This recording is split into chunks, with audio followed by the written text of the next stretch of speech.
Hello, I'm Karina Charles and welcome to Country Focus, the programme which takes a look at small businesses in Ireland.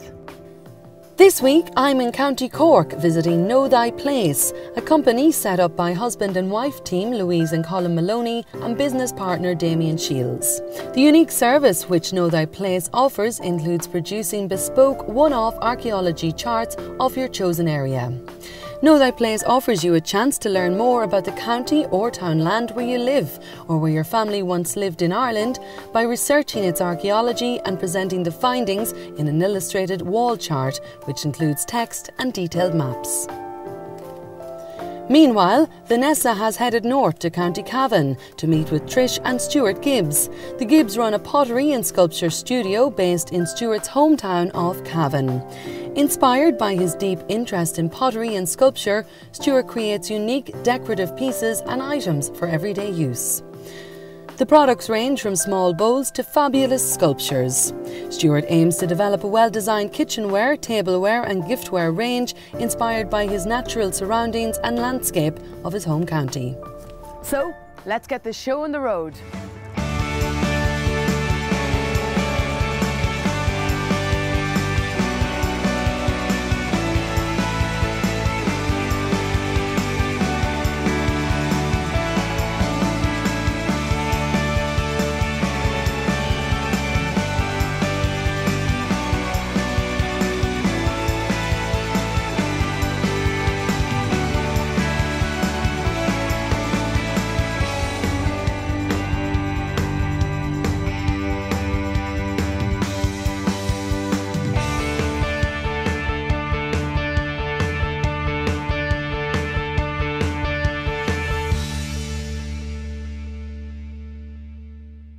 Well, I'm joined now by Colin, Louise and Damien from Know Thy Place.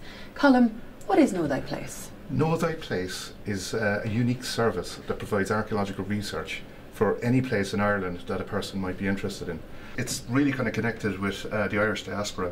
What we find is that while we've got a lot of people who are based in Ireland interested in this, we get huge interest, particularly from the United States, Canada and Australia, for people whose family maybe moved away hundreds of years ago from Ireland. On top of just the charts, we also have a kind of a Facebook facility for people to come in and interact with us, Twitter, and we create a blog which also kind of gives information about interesting sites that we come across in the course of our research.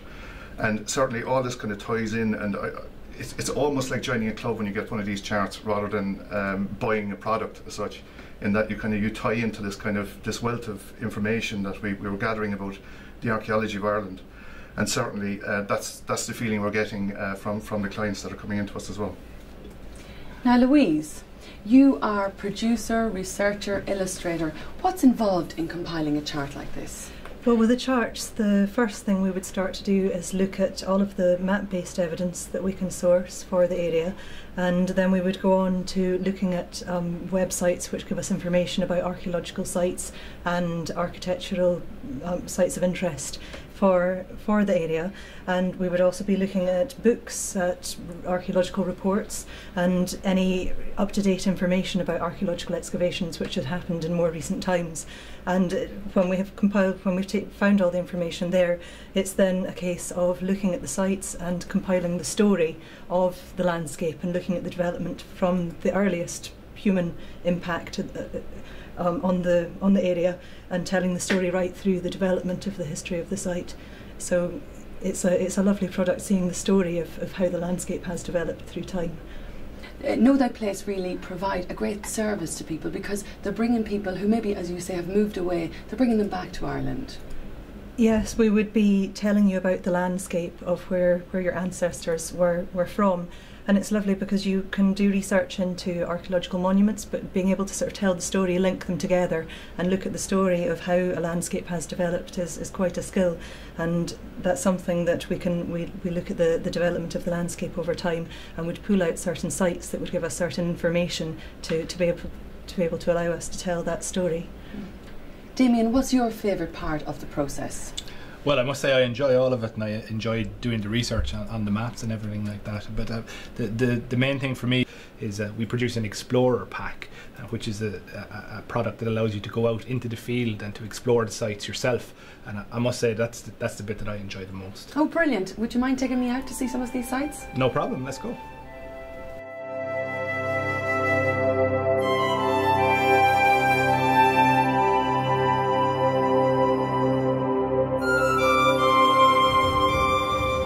So Damien, I'm standing in a field in Ballyban in County Cork, and I've got my Know Thy Place Explorer pack.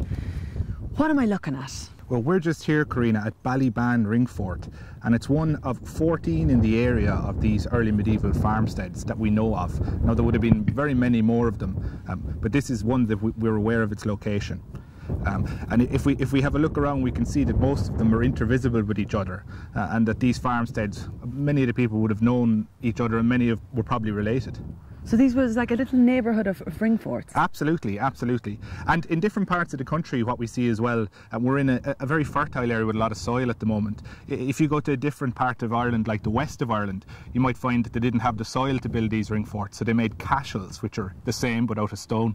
And up in parts of Ulster, where there were a lot of lakes, they used to make islands called cranogs in the middle of the lakes. And all these type of monuments are the equivalent of each other often. And these were the defended homesteads of the early medieval person. And originally they would look a lot more impressive than this. The bank would be a high earthen bank with a wooden palisade across it so that animals couldn't get in to attack the family and their livestock. And all the fields around here would have had different field boundaries where they would have farmed and so on. So this is effectively the equivalent of a 1,000-year-old farm. So this would have been my home 1,000 years ago? It would, exactly. And we can tell when you're looking at them, when you're looking down the road, you can see whether you were an ordinary person or you had a bit more money, because we know from the laws of the time that the amount of banks and ditches that you were allowed to have was defined. So if you were a very wealthy, big shot farmer, you might be allowed to have 3 banks and ditches. But if you were just a normal person, you might only be allowed 1. So this person wasn't so well off, but they were still doing better than some people.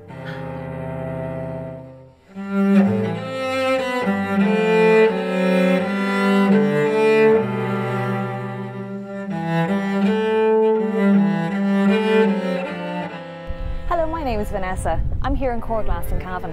I'm going to speak to Stuart and Trish Gibbs at the pottery studio. It's pretty cold out here. Let's come on inside.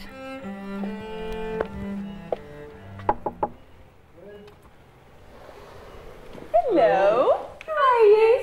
It's looking warm in here. Oh no, it's bitter outside. It is. Trish, is it? It is. Vanessa, how are you? Stuart, Pleased to meet you. How are you? It's lovely warm, lovely fire. I know, it's good you've needed today. Yes, it is bitter outside, completely. I'm here in the workshop with Stuart and Trish.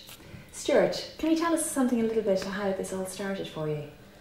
Well, even since school, for a long time, I've always had an interest in making pottery. I always kind of fancied it, but I never really did much about it. But an opportunity arose 6 years ago to work with a man down in Galway, a renowned potter. His name is Stephen Price, sort of Sun Ceramics. So I worked with him for a couple of years, kind of like an apprenticeship, and he taught me how to throw pottery and make moulds and that sort of thing. While I was doing the pottery, I started tricking about and doing a little bit of sculpture myself as well. So that was kind of self-taught, although I learned a lot from YouTube and that sort of thing as well, I have to admit. But in the end, I wanted to come home. I was down in Galway when this all happened. I wanted to come home to Cavan, and we came back anyway and brought the business plan to the credit union and got a little bit of money to start this business.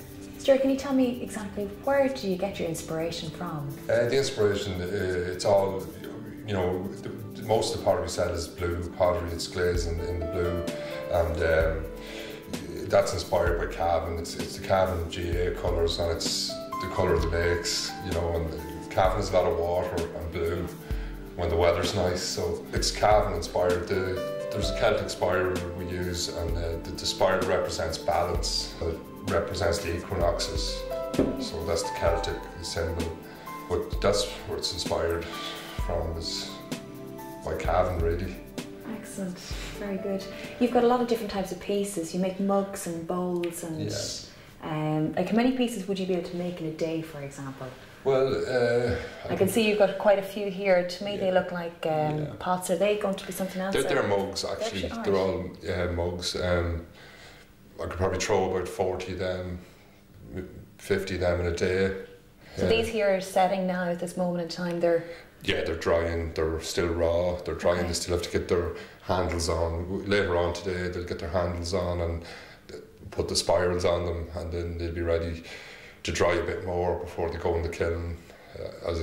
Everything has to be fired twice. It'll have to be biscuit fired first of all, and then taken in again and glazed, and then glaze fired. So it's quite a long process from start to finish. The throwing of them is only the start. It's only 10% of the work that has to go into them. I was doing a little bit of research and I saw a mug with 2 handles. That's right. We do a market sometimes in Sheridan's on a Saturday, and there's a lady there who's a regular, would come in every Saturday, and she loves our work.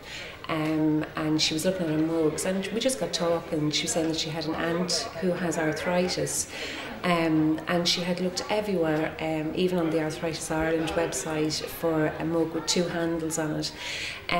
But this lady, she could only find plastic mugs, and obviously she wanted to keep some dignity, and she felt a plastic mug just wasn't what she wanted, you know. So we talked about it for a while, and we came up with the idea of the mug with the 2 handles on it. And she thought it was great, so we said we'd make them, and she was delighted with them, because not only can she drink tea or coffee out of them, she can also drink her soup out of them as well, so she was thrilled with them. Look what I'm doing, Karina, keeping myself nice and warm.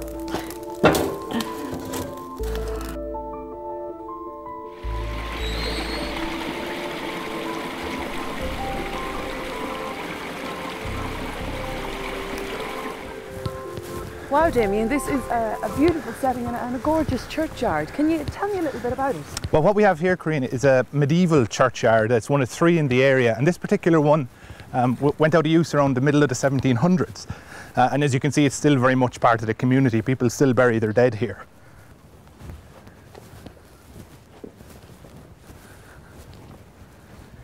So, Damien, where are we now?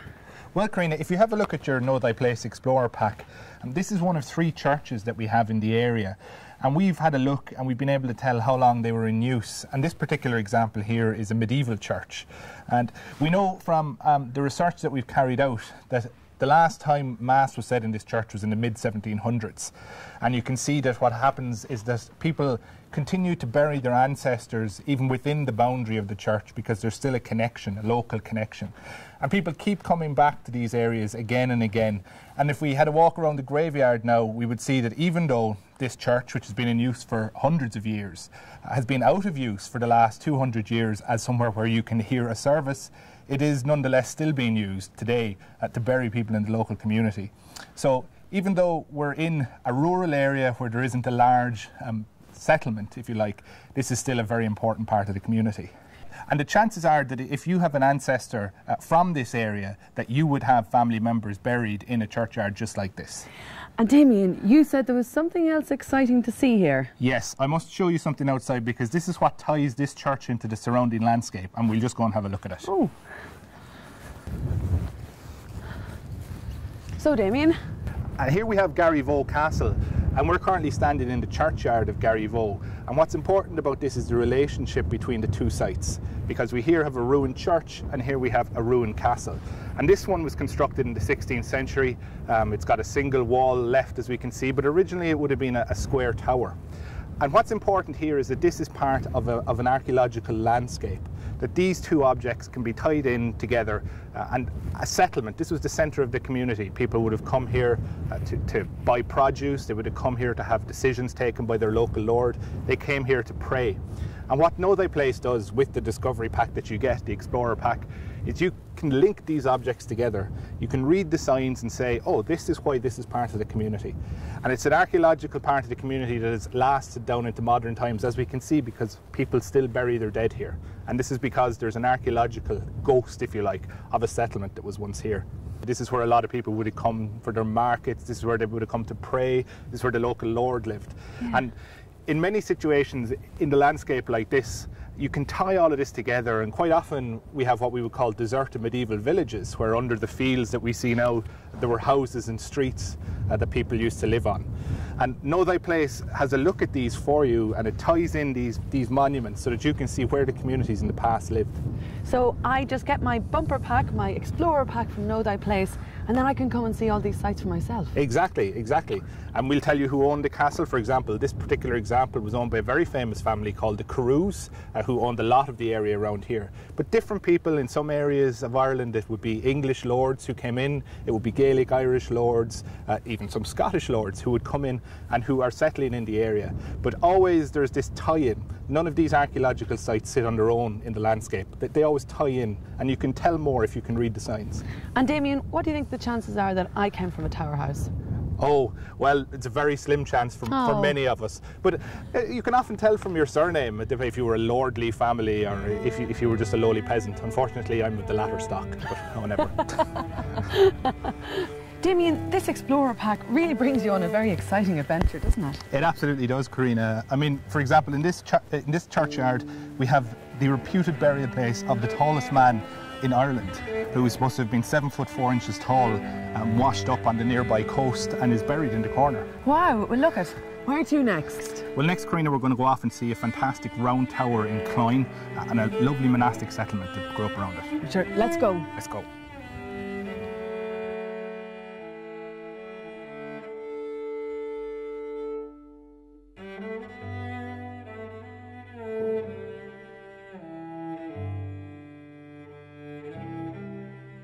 I'm here with Trish and Stephanie, the next phase of the mugs. What exactly are you doing here?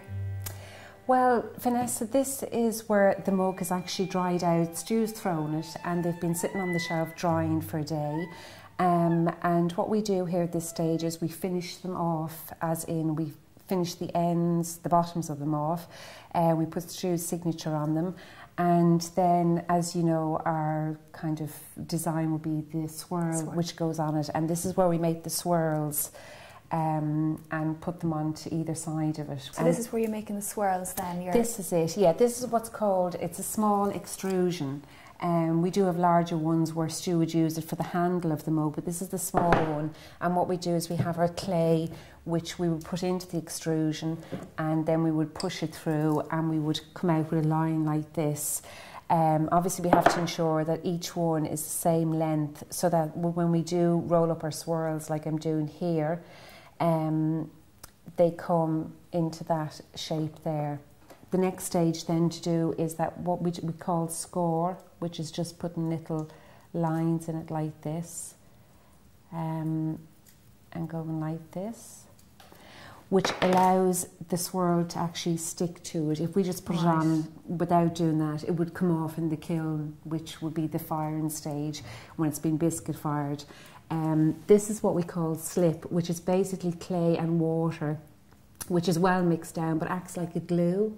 Okay. So we would put this on here where we've scored it, and we can put plenty on because we can rather have plenty so it'll stick rather than having too little. Then we come along with our swirl and we just pop it on here. And it's important that we make sure the swirl is, our bottom swirl is usually slightly bigger than the top one, but it's important that it sits well, as in the top swirl, you know, is kind of, it's straight, you know what I mean? That it's not kind of slanty or anything like that. And then we just gently press it in like that. And as you can see, that slip that we're using, like the glue, is kind of oozing out the side, which is fine, because then we can come along with a little sponge and just basically go around it. Oh yeah, I can see it. And it comes out with the swirl on it. And then we come along and we just score again on this side. Again, it doesn't have to be perfect, it's just so it acts like, it's like kind of tiling, you know, if you're going to put tiles in a wall, you just score on it. And then we use our slip, pop that on again, like so.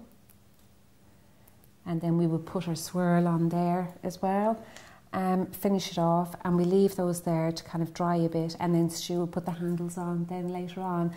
And then it would go into the kiln, which would be called bisque fired, which would make it into an actual ceramic and then we would take them out and then we would glaze them.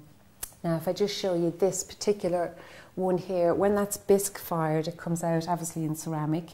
We then, myself and Steph, would actually glaze this a brown, which we use with a brush. So again, it's time consuming because you have to ensure that you get in all around the edge and that. Now it's not so bad if the glaze actually gets on the mug itself, but you have to wax this brown glaze because when Stu dips it in the blue, you don't want the blue taken on the brown glaze. So the waxing is so important, as Steph and I have learned because we've got it on the mugs a few times. So you really have to wax it again with a small brush and to make sure you get right in the edges without getting on the actual mug. Otherwise, when it goes in the blue, the wax will prevent it from the blue sticking on the actual mug. So you can end up with a kind of a spot on it or something. So it's quite a lot of work goes into it, but well worth it.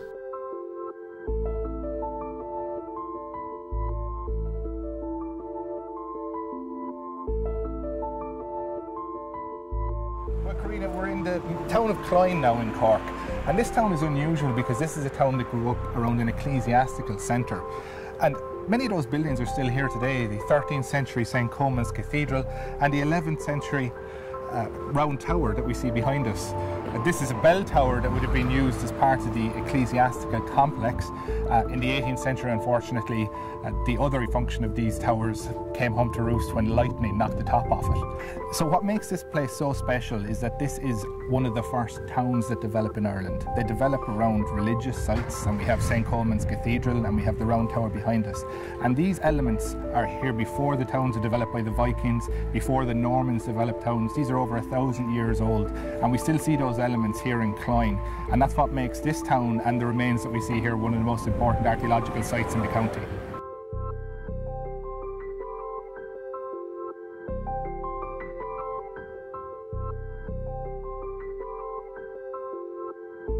Well, thanks a million for taking me out on the field trip, Damien. I really enjoyed it. No bother, it was a pleasure. Listen, tell us, what kind of material are archaeologists likely to find when they're out in a dig? Well, one of the most common types of find that we get is actually pottery, and usually that's how we would date sites. For example, if we had a look at the castle site that we were at earlier on, this medieval pot that we have here is a type of thing that you would find there.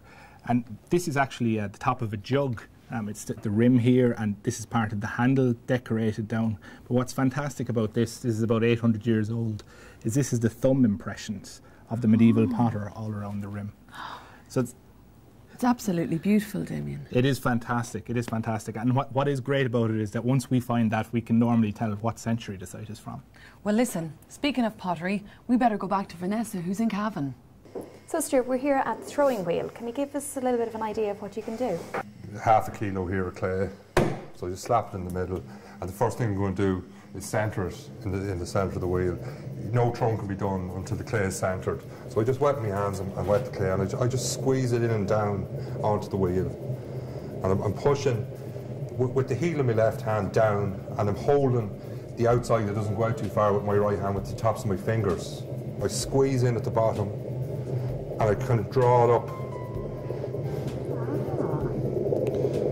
I'm using more speed while I'm centering than when I'm actually throwing it. Okay. On the accelerator. I keep it nice and wet, I push it down again. As I said before, holding it with the heel of my left hand, pushing it down, the tips of my right hand, the fingers, keeping it from pushing out too far. The next part of it is called the opening. And the opening is when you actually open it. So I'm going to use my thumb for this, my two hands in tandem again. My thumb's just going to go straight down the middle. The next stage now is I use my hand like a hook, or I use my finger like a hook. I hold the outside of my left hand. I have this finger like a hook on my right hand, and I just draw it towards me to make the bottom.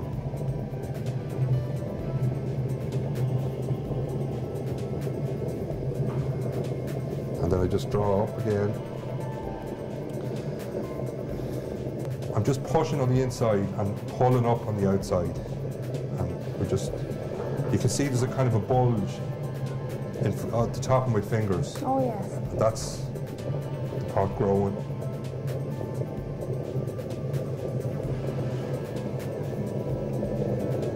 mop out the water into my bucket, and as I'm mopping it, I can kind of smooth the bottom into a nice finish too with the bottom of the sponge.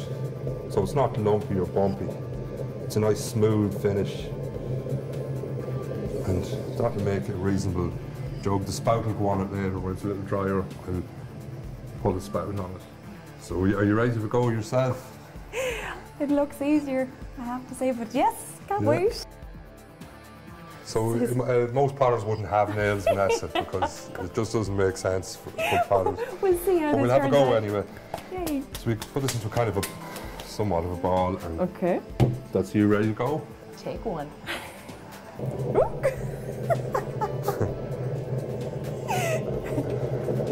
And you want to keep going down a bit? My nails. Yeah, your nails. On the way a bit. Okay. Here's a look. Yeah. Good. And then if you want to hook your finger and draw it across the bottom, it'll flatten out. I think I'm done here. I'm going to leave it to the professionals. All right, Vanessa. Nice try. Thank you. I'm quite proud of that. Can you tell me what is the next step? Well, the next step, Vanessa, would be to let it dry a bit, then to wire it off the timber, finish the bottom and tidy it up, let it go good and dry, then it'll be fired in the kiln. First of all, it'll be biscuit fired, and then it'll be taken out again. Once it's biscuit fired, it'll be glazed then, and then it'll be back in for glazed firing. So there's a fair bit to go on it yet. Not a bad effort.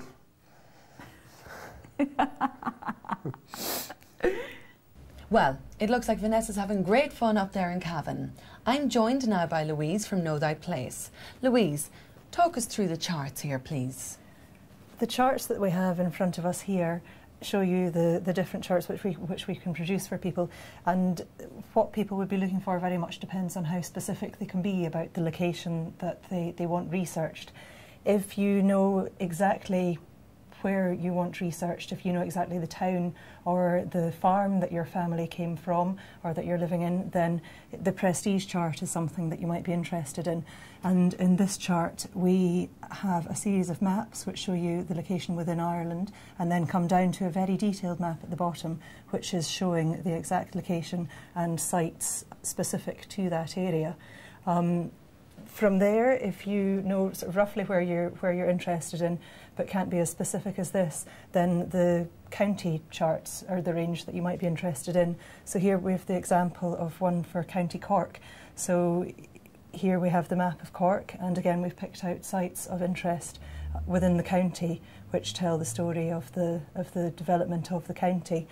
And then again, if you couldn't even be as specific as a county, then we produce a chart which is for the whole of Ireland. So that's really the range of charts that we have there. In addition, if you do go for a prestige chart, then it's something that we can also produce an explorer pack which provides the text which is on the chart, and then there's also background information about the sources that we've consulted to produce the chart itself. And there's also a laminated map which allows you then to take that out into the field and go and visit the sites that we've been telling you about. And also there's a table there which just gives a bit of information about the sites. So there's a great range of charts there that hopefully meet the needs of everyone interested. Well, I think I'd be going for the prestige one myself and the explorer pack. It's a great way to explore an area and find out a bit about it. And even your own area. Indeed. Yeah. Well, I'd like to thank Louise, Colm and Damien for a fantastic day exploring the archaeological sites of East Cork. If you'd like any further information about the charts from Know Thy Place, you can go to their website at www.knowthyplace.com. Well, it's goodbye from me and Vanessa until next time.